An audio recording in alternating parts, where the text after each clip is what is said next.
Hello, family. Welcome to JFK Today, your direct link to all things politics, comedy, and culture. I'm your host, Janaya Future Khan, champ yapper and frequent nuisance in the activist and comedy worlds. Let's get dialed in. All right.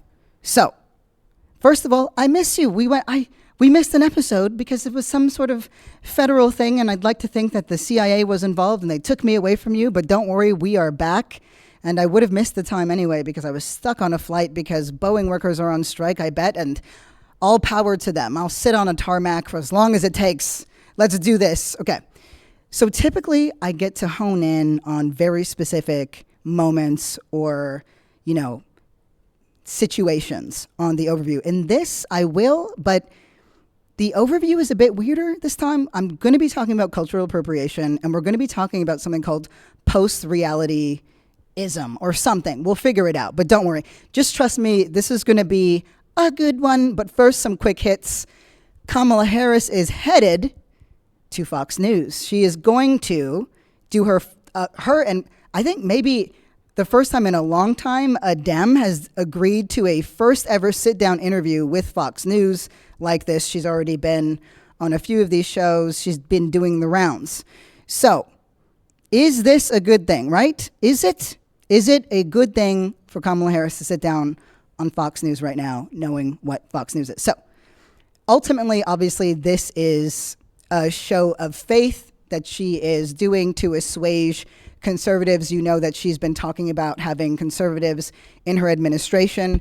That's how she distinguishes herself from Biden. If you've been following her stuff, she's like, I'm going to be different from Biden by being more of a loser. That's what I'm hearing. I don't know if anyone is hearing that, but that's what I'm hearing, because I'm like, what is this thing? Like, what is this thing that's happening right now where she's like, I want to show everybody that I am a unifying force. And I think that is a wonderful move if the unifying force is actually from progressive and liberal down to left. A unifying force is fighting for humanity. A unifying force is seeking to end a seemingly endless war that America is bankrolling on behalf of Israel.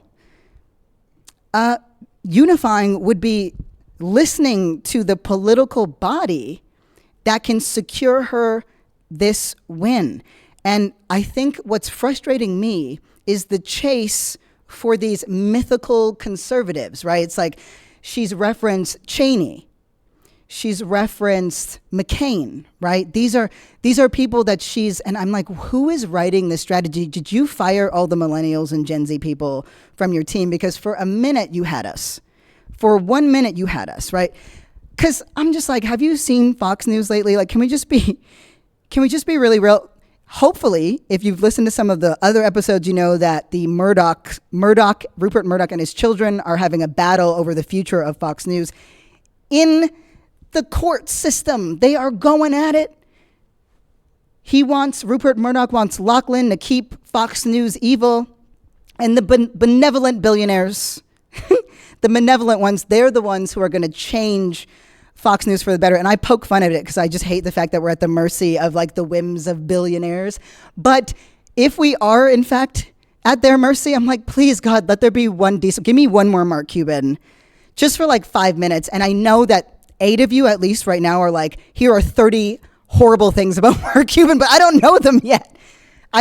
They want to take Fox News back away from this circus of hate that it's become and disinformation. So, but in the meantime, I'm like, what are they going to ask her? What is Fox News going to ask Kamala Harris, the person that they hate more than anything? They're going to be like, when did you know that you hated men, Kamala Harris? Did it start with your father, who you'd never speak to anymore? Is that when you knew?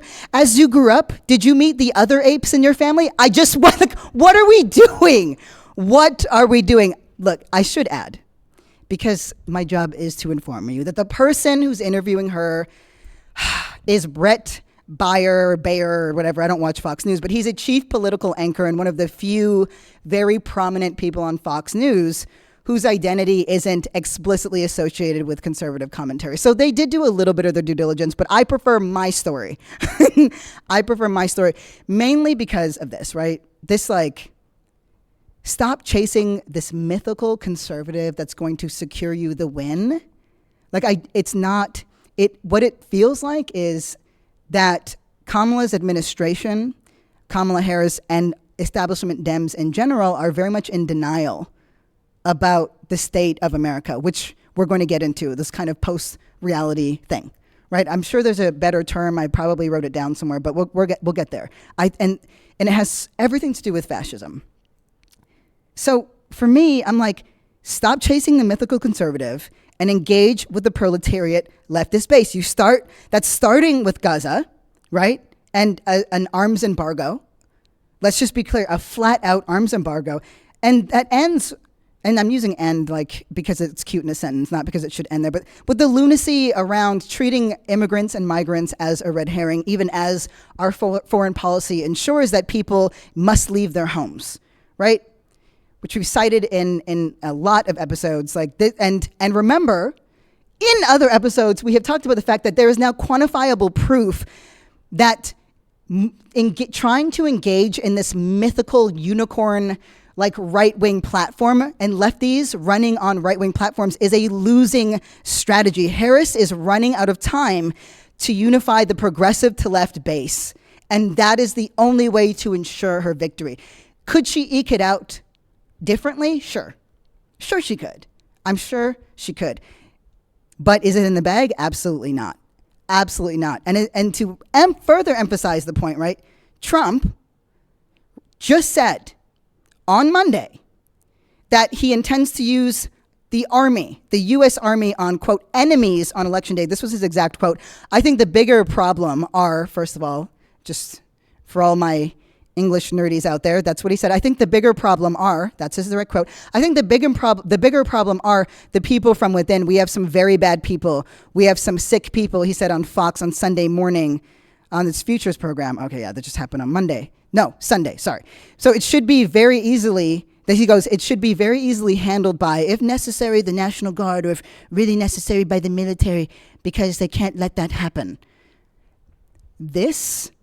You know what? Let me let Ruth Ben-Ghiat, a historian and expert on fascism at New York University, I'm going to let Ruth handle this because Ruth told NBC that Trump was flagging what he planned to do as president, which she compared to the strongman's ruling templates of Viktor Orban, Narendra Modi, and Vladimir Putin, the leader of Hungary, India, and Russia, respectively. Please note that these are authoritarian, dictator, weirdo, fascists. So she said he's actually rehearsing, in a sense, what he would be doing as head of state, which is what Orban does, Modi is doing, and Putin has long done. I couldn't have said it better myself because I was about to cuss. Anyway, in the interest of time, I want to tell you, if you have been on TikTok recently, you know that there was a whole Boba scandal. And the scandal was focused on cultural appropriation. So let me break it down right quick. So TikTok has been in an uproar over bubble tea and cultural appropriation. That this whole thing happened last week. So in an episode of Dragon's Den, right, that aired on Thursday last week on CBC, and it's like the Canadian version of Shark Tank, right? So it invites entrepreneurs who come on and they pitch their products to would-be investors. And I got to tell you, they rob you. If you have an idea, go to anywhere but Shark Tank, or go there just to tell them no, because they are robbing you. They're robbing you. You can do it. Anyway, whatever. So this was on Thursday's episode, right? And the founders, the folks who were there, they're pitching their thing, are the founders of a Quebec-based line of bottled boba, right? And so they were asking for $1 million investment. So listen. Seema was on the show. And you know that he is, he was on, what is it? What was that Marvel movie called? Shang-Chi? Was that what it's called? Caden, was that what it was? You never watched it? Honestly, I'm not mad. I don't like him that much. Hold on. Let me just make sure I pull this up. Because we need to, right? We need to pull it up. Okay. So Simu Liu, okay? So he was on the show, and I don't know if it's like widely known, but most people I know can't stand him. Like, genuinely cannot stand him. Apparently, he's done and said like a bunch of wild stuff here or there, but I can't remember exactly what it was because he's not relevant as a person. But he's definitely been in hot water before. But anyway, that's not the point of this story. The point of this story, you're going to have to excuse my more conversational tone. I'm on a lot of Dayquil. That's what happens when you travel. Hoes just be nasty out in these streets. Don't worry, my girl. Hoes are also not nasty. I remember the question. So anyway, so he called out and the business owners, right? So Simu calls out the business owners for the way that they talked about boba or like bubble tea, right? And because this is a drink that was invented in Taiwan and has been, I mean, obviously it's beloved by Asian communities, beloved by people around the globe, but we know its origin. So this led to a massive debate online, right? Massive. And he was basically like, hey, you two, there's a lack of acknowledgement about boba's Taiwanese roots and its packaging and on its branding, and said, you know, you haven't thought about this, and for that reason, I'm not going to help you out. I don't want to invest in something. I don't want to invest in these white folks and this. But he said it in a much better way. And then everybody went after them online, which is very funny. I just am trying to imagine just like two Quebecois people just being upset. And they're just like, Taber and knock. All we wanted was to sell our boba tea. And now they're calling us bigots. But, you know, this ended up being inciting a huge conversation, right, online about cultural appropriation, and the idea that there's this belief, right, that you can take something that's very distinctly belonging to a culture and its identity and quote and unquote like making it better, and that's essentially what he said. And he said, so I have issue with this, and everybody went after them, and people went after them to the point where he actually got back online, having seen that, and was just like, hey, can you guys back off these people a little bit? Apparently, they were death threats, even. And I'm just trying to imagine the person saying, like, I will end your life for the way that you treated boba tea. That is a committed person. Hire that person as a mascot.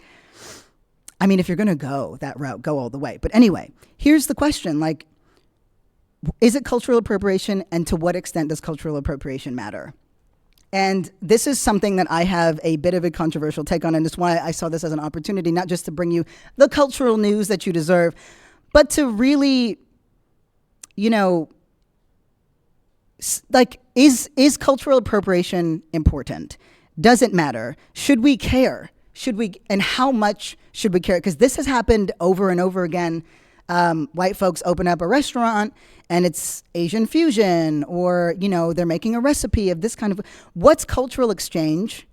What's racism? And what makes the exchange? Is an exchange possible when we have racial hierarchies, we have classism, we have sexism, we have every horrible thing that you can imagine? Does it matter? And should we care about this, right? Like and you know, I'm going to do an unfair thing for a moment, right? Just to push this thought experiment. You've got, you know, we've got people fighting for an arms embargo. We've got people in prison. You know, we have racist policies that are literally shaping people's lives. Should we care about cultural appropriation, and to what extent? So I'll say this. Cultural appropriation is one of the most overused, abused takes on the internet, right? Because the range is too wide, right? Like, the range of its application, it could be from people wearing their haircut in a certain way, to making a type of dish online, to wearing a headdress during Halloween. So for one, the aperture is way too wide. We have something that already exists that's called racism. So one of my simpler takes before I start answering the question is, I have never enjoyed or liked the term cultural appropriation. I don't think it's useful, generally speaking, and don't worry, I'm going to add context, right? And also problematize my thoughts on this. But so I think of cultural appropriation is to racism what toxic masculinity is to patriarchy. I'm just like, it talks about something in too topical a way and focuses more on an individual's behavior than it does the actual systemic realities that inform that behavior. And so there's nothing wrong with people, tapping in and out as they see fit. But I don't like the term toxic masculinity for that reason. I'm like, it's kind of like, for me, my knee-jerk impulse is like, it's very much like Kwame Ture, who was formerly Stokely Carmichael, when he said, if the white man wants to lynch me, that's his problem. If he has the power to lynch me, that's my problem, right? And so I'm much more concerned with the larger, broader range of racism and how that informs our lives and our world and the way we think and how that leads to actual things like money. The problem with that is that ending racism is going to take some time, a lot of it, and conversations on cultural appropriation can sometimes lend to more immediate adjustments, right? And so there I just problematized my own thoughts. So let's just talk about cultural appropriation for a minute, right? Like somebody created something beautiful, right? Like a culture, right? I think of, when I think of food, for example, think of enslaved Africans, right? Like think of Jamaicans, right? Because let's be clear that who was enslaved or the way that people were enslaved was a matter of where the boat stopped. So you had people who were enslaved on Jamaica, you had people who were enslaved in Trinidad, you had people who were enslaved here. And all of this was happening at the same time. And so we know that Jamaican cuisine, for example, is very much informed by that time. If you look at oxtail, right? Oxtail, which white people discovered and just jacked up the prices. But anyway, it's delicious. But it was not a choice cut of meat. For a lot of reasons. It's fatty, it's difficult to cook. And so enslaved Africans who were in Jamaica, right? And that was a very successful revolution that happened, but they took these poor cuts of meat that they were given and created something delicious out of it, enviably so. My God, I have no idea how to cook it, but that could be my last meal and I'd be totally fine with it, right? The types of seasoning, like, if you look at their national dish as ackee and saltfish, understand, like cod, like these were not choice cuts and now they've become delicacies, right? So that culture, that system of enslavement, of chattel slavery, of brutality and evilness, that informed something really beautiful. And so what happens when somebody creates something beautiful and then someone else takes it and passes it off as their own? And not only that, they get rich because of it. Now we're talking about race and class differentials, right? And so so the first question is that cultural appropriation or racism, right? So American cultural theorist Minha T. Pham has proposed a stronger term. So before we get into, because I think that there's no yes or no to this answer, right? But I like this. They have a stronger term. They proposed racial plagiarism. So it zeroes in on how, quote, racialized groups, resources of knowledge, labor, and cultural heritage are exploited for the benefit of dominant groups and in ways that maintain dominant socioeconomic relationships. As in, you're taking from these people who don't have as much power as you, and you are then bringing it to the rest of the status quo, right? So the status quo never changes, and the people who you took it from never benefit from it in any way economically, right? And this is twofold, right? So those who are already in power, they reap the rewards. Nobody who is stolen from gets it, right? For the group they copied it from, and they sustain that inequity. So when people express concerns over novelists, right? Okay, that was another big conversation. So we have food, but think of like characters, right? We know this has become a big thing. It was like, especially coming out of, post 2020, should characters be played from another culture, right? Particularly when they're fulfilling a really weird, uncomfortable stereotype, whether it's good or bad writing, whatever, right? And it's this response to scarcity. So the problem, right, isn't so much the act of appropriation in the context of books, right, or like writing characters, to me anyway, right? It's the fact that the writer, to me, you are stunted beyond a point. But I don't believe that experience without expertise, like experience requires expertise as well. Like both of these things make somebody very well informed on this. And if the writer can't do that for a lot of reasons, right, to imagine fully the job of the others and to behold this like universe, like if I'm gonna, here I'll appropriate somebody. Proust. How about that? I'll appropriate Proust. But it's like, this is what, like he goes, to behold the universe through the eyes of 100 others, to behold the 100 universes that each of them beholds, right? So the issue here, and then I'll get back into something that feels much more streamlined, is it's a system that limits who gets to do the imagining of what authenticity is.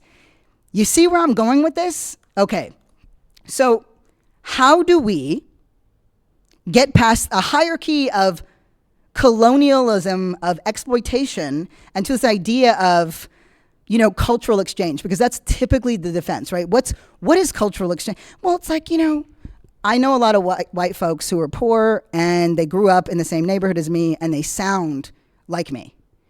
Is that appropriation? To me, the answer is very clearly no. No, it's not. But here's the main difference that I want to get into, right? Like, there's a difference between telling a story and taking one. There's a difference between being authentic to where you grew up or what you're informed by, right? And taking that. So I'm think of a white person that found out that they're like 7% Cherokee and then they're just like, I'm indigenous, right? And this actually happened so much, not just here in the States, but in Canada, because, you have people who are Métis. And that was from French Americans, French Canadians, wow. French Canadians would have, consensual and often, and also non-consensual relationships, because what does consent look like under colonialism and genocide, right?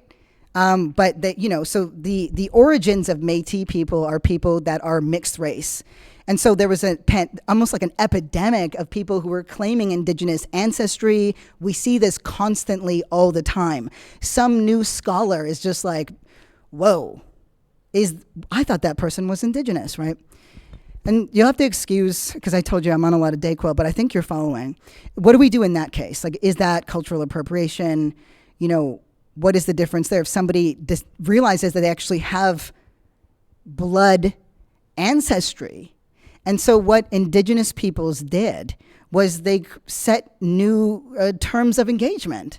It's not enough to simply say that you are this, because a lot of these white folks, right, with some indigenous blood, were like, oh, I'm going to go for all the grants in the universe. I'm going to apply to college as this. And is that fair, right? Is that fair for somebody who maybe looks indigenous, who grew up on a res? And so what a lot of Native people decided was you have to have relationship to indigenous people and to the tribes. You have to have relationships to the res. You have to have relationships to the culture and to its people, right? And that is how they made the distinction. So you're not just appropriating or taking a story, right? You're now becoming part of it. Right? You're not just pilfering, and then you have the added responsibility. And I would advocate for this added responsibility of giving back to that culture, right? You are taking resources that are assigned to it. What do you give? How are you a value add to the culture? And just generally, that's something that we should be asking ourselves. Like, am I a value add to this place or to this community, right? And that to me is a different conversation than somebody's accent or somebody's hair, right? Or how it grows out of their head, like what kind of haircut they have. You're now taking. And so, but that's the thing, to me, I would just call that straight up racism. So I'm trying to grow on this because I'm like, that's just racism. That's just racism. Somebody wearing a headdress for Halloween, that's just racism. If we changed the system, the implications of that economic pilfering and that oppression, it's kind of nullified if we removed the socioeconomic and implications. But the truth is, we can never remove the historical. And so I have argued myself into a corner. This is truly what my conversations look like in my head when I'm by myself. I'll just sit there with my, my fist on my chin and my knee on my elbow, just resting on my knee and being like, how do we get over this? What do we do about this?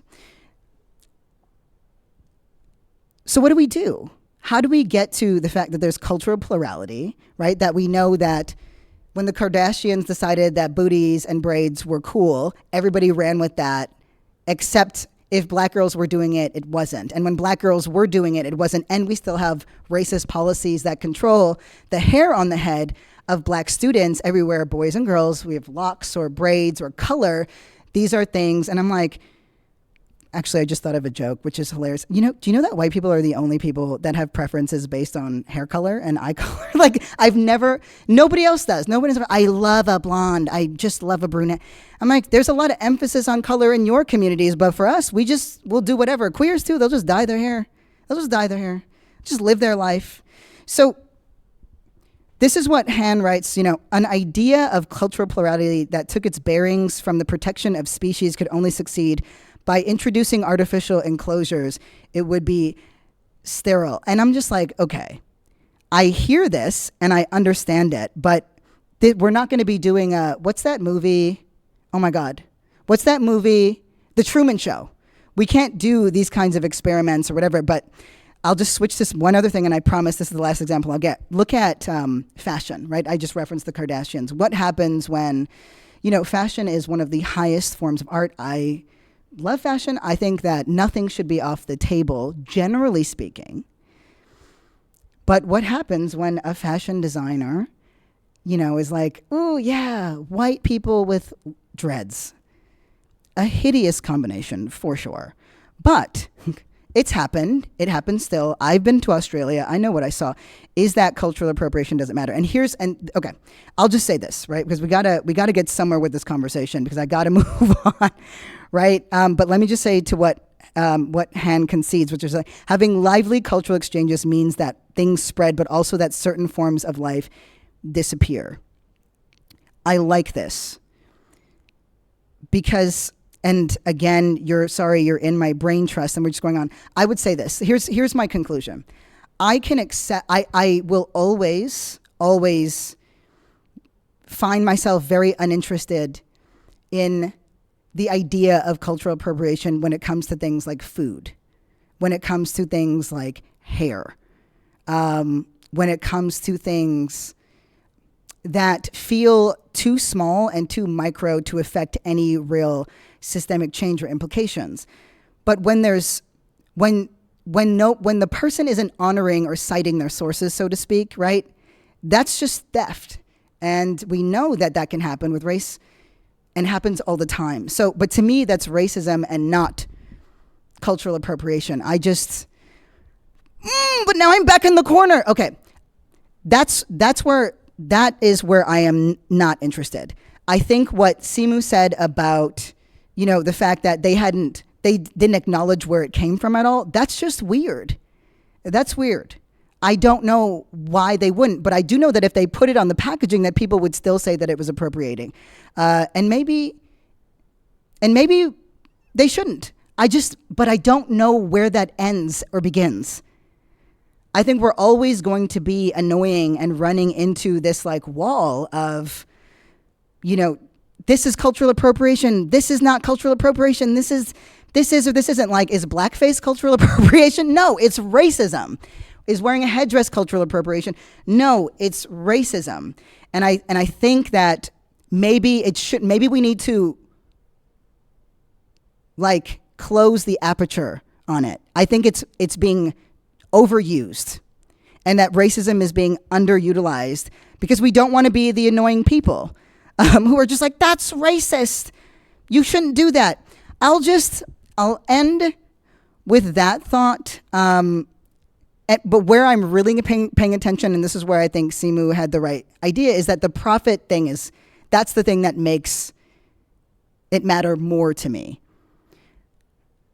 Lastly, I know that there's a push to get, trans people should play trans people in shows.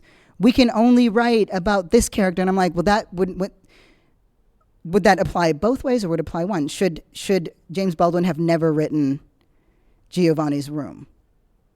right? And it's like, well, no, it only works the way that the power structure, but then it starts to get weird. Because what if that person grew up poor? What if that person had this? What about context? If they were a person who their ethnicity in Europe was the problem, and then they come here. So I think that's a losing battle. But anytime that there's extraction and not return, I think that we should look at it. When it comes to things like cultural exchange, I do think that it can happen. But I do care about how many dollar signs are on it. But you know what? There's one thing that could make me against it completely. And I'll make cultural appropriation the hill that I die on. Because I watched online Meghan McCain. So, I told you Kamala Harris has been citing him, whatever. And she was like, she said on Twitter that she was going to spill the tea on what her father actually said about Kamala Harris. And I was like, spill the tea, bitch? Slay queen! It's just, that's fleek. Stop it. Stop it. Like, if it stops that from happening, you know what? Get rid of it. No more. It's done. No more exchange programs. Just remember, though, that in order for an exchange to exist, the exchange has to be equivalent. I read The Alchemist. I watched Full Metal. I know. But it has to be equivalent. And I think in a racist society, it never is. So it's pick your battles. Pick the battles that matter to you, and pick the battles that I think have greater implications, because fighting it all is too hard. It's too hard and it's impossible. And I'm not going to spend time telling somebody how they should be wearing their hair, or like straight men should not be painting their fingernails. I don't have time for that. We all know that too many straight dudes are identifying as non-binary now. They cooked it. It's over. It's done. We gotta go. I need a new term. There's too many of them now, and they paint 1 or 2 fingernails, and that's it. I'm just like, what are you running from? What are you hiding? Anyway, let's get back into the serious stuff. You were in my brain trust. I'm sorry. I apologize for the Dayquil. Anyway, what is this thing with post-realism and reality? What is going on? I'll say this. I've been following the news. We talked about how misinformation around hurricanes, Helene, I need to know more white people, and Milton were causing problems for FEMA workers, right? The lies about it, and that was having massive implications on people getting the support that they needed. We know since then, Republicans have taken full advantage of that, Republican lawmakers in Florida. And it's amazing that having seen devastation, having seen their constituents harmed, the ones that they claim to care about more than anything, they're denying climate change still. First and foremost, I would love to see the people in those states rail against that. You have lived there for how many years? You know that storms don't happen this way, that something has changed. At the same time, the people whose lives were directly impacted by this, they need to focus on survival. They need to focus on rebuilding their lives, and they need resources to help with that. So what we've witnessed since then is that there are people online and it's being fueled by policymakers, by Republicans, by right-wing pundits, by the manosphere. They are desperate to use this moment, use human suffering to push their fascist, dark, fictitious agenda, rather than deal with the realities of a warming planet, right? And these unbelievable, unprecedented, once-in-a-generation storms that are happening every few weeks, right? Instead of telling the truth, they are maligning and threatening meteorologists, FEMA workers, Democrats and liberals. And anytime that somebody says something that they don't agree with, they're just like, this is a trained subversive liar. You're a shill of mainstream media, da-da-da-da-da. So what do we do with that, right? I've been paying very close attention to this, and I'm like, it's growing stronger. It's not just politicians, it's people. There is a strategy their strategy is entirely about silencing any kind of reason. And this is where Kamala Harris, to go back to the beginning, is really upsetting me in this desperate, polite, this fictitious endeavor, is because there's this idea that you can't reason with fascism. And I do know that there are some conservatives out there who are like, okay, well, this is off the rails, and I miss Reagan. Bring back Reagan. I miss Reagan. They may or may not vote for Kamala Harris. I don't know. But the ones who are already were going to, and the ones who weren't never were. But there's something deeper going on. And I've called it nihilism. We've dealt with it a little bit. There's this need to enforce their own worldview, and people are. There's an article that it didn't go viral, but it was being talked about in these days. It matters, and it was. I'll give you two examples, and then we'll sort of break them down. So, last week, right, Republican politicians, they shared an AI-generated image of a little girl holding a puppy while supposedly fleeing Hurricane Helene. Right? It was AI-generated. It went viral. And the image was very clearly fake. I know sometimes people get confused, but it was so fake, and it was quickly debunked as fake. And some politicians remained completely defiant about it, right? Amy Creamer comes to mind. This is what she said. Y'all, I don't know where this photo came from, and honestly, it doesn't matter. This is a person who represents Georgia on the Republican National Committee. Right? So and after the fake image, she goes, I'm leaving it because it is emblematic of the trauma and pain people are living through right now. Remember when J.D. Vance said the same thing about lying about Haitians and the migrant crisis? And he was like, they're eating cats and dogs. And when he was confronted on it, he goes, I'm using an example to capture a feeling. Right? And Creamer wasn't alone, right? I follow a journalist on Twitter. I don't really engage there, but it's good to get news, and I can understand how the freaks are thinking. But Parker Malloy compiled screenshots of people, right? And this was from, I think, The Atlantic, right? It says, quote, acknowledging that their image is AI, but still insisting that it's real on some deeper level. Proof, Malloy noted, that we're living in the post-reality. A technology writer, Jason Kobler, argued that we've entered the fucking era of AI slop and political messaging, with AI-generated images being used to convey whatever partisan message suits the moment, regardless of truth, right? They're calling this post-reality. And to me, think about the election lie that was never appropriately addressed, that Donald Trump is still rowing on, that really organized these folks. And here's the thing. I want to be mindful of time. I think I'm getting a little bit tight. Am I getting a little bit tight? Oh, shit. I talked too long about cultural appropriation. Ooh, okay, you guys, this is going to be a little bit longer, but you know what? We didn't get I'm going to wrap it, but we didn't get our Monday episode, so I'll just say this, right? So the lies that people tell have real life consequences. So I'm not content with post-reality. So a man was arrested for threatening and seeking out FEMA workers to harm. So on Monday, the Rutherford County Sheriff's Office, they confirmed in a statement that had arrested William Jacob Parsons, he's 44, of Bostic, North Carolina, on charges of making threats against FEMA workers, that's the Federal Emergency Management Agency, their employees. The Sheriff's Office concluded that the suspect had acted alone and that there were not, quote, truckloads of armed militia targeting relief workers. That's been the threat online. These are folks afraid for their life. Think about the harassment that the federal election officials experience for counting votes and being threatened, being followed home, right? So FEMA has advised all federal responders in Rutherford County to stand down and evacuate the county immediately. So this message was obtained by the Washington Post, stated that National Guard troops had come across trucks of armed militia saying that they were out hunting FEMA. A key point, of course, in this is to understand that for the people that need access to aid and money for help, they need those first responders.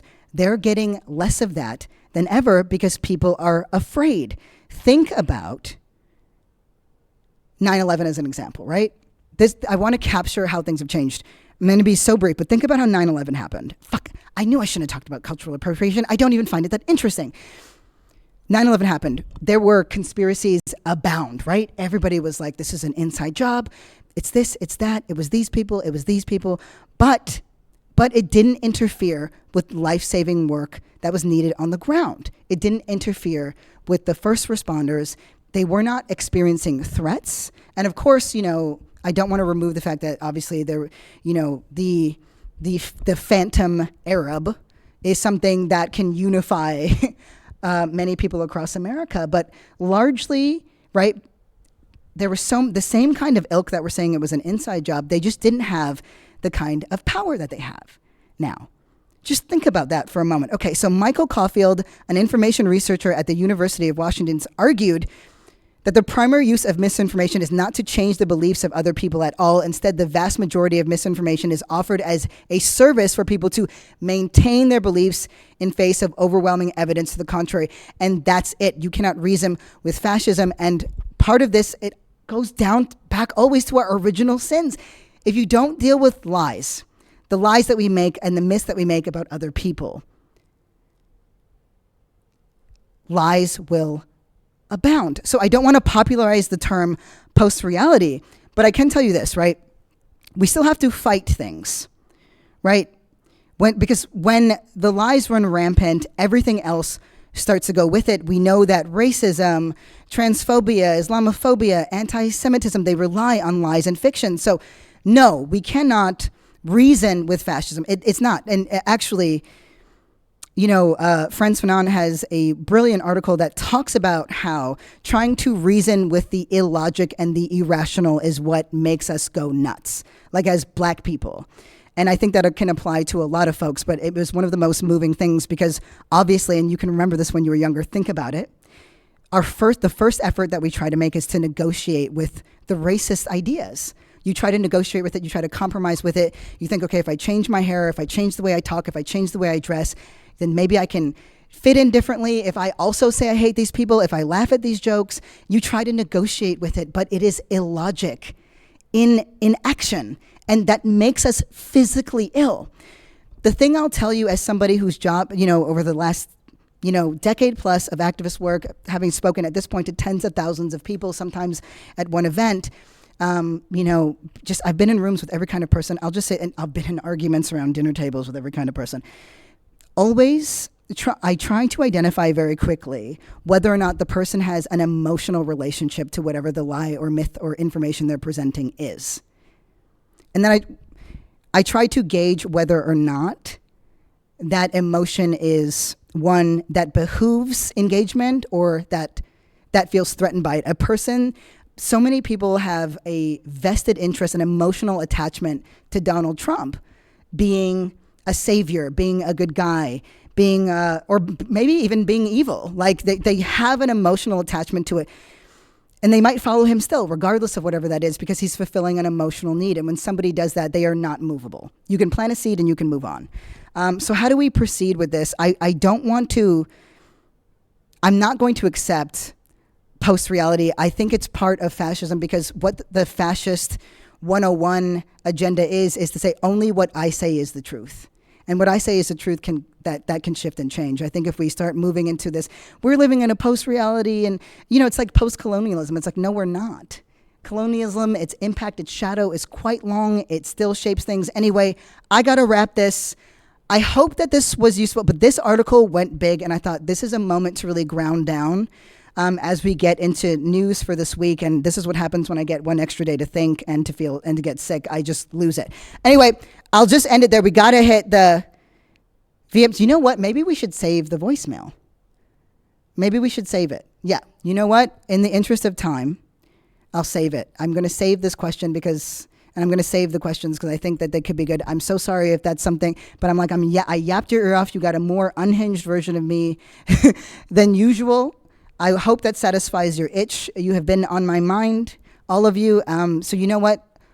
Let's just cue that end music. Hopefully you guys aren't mad at me. So just want to say thank you so much for listening to JFK Today. It means the world to me. Y'all know it. The show really is a labor of love. New episodes drop 4 times a week. We're available everywhere podcasts are. Don't forget, I want to hear from you. Drop your voice note questions to jfktodayShow@gmail.com. I promise this moment is rare. Shout out to the JFK team, and shout out to you, the listeners that make it all possible. Love you. Peace.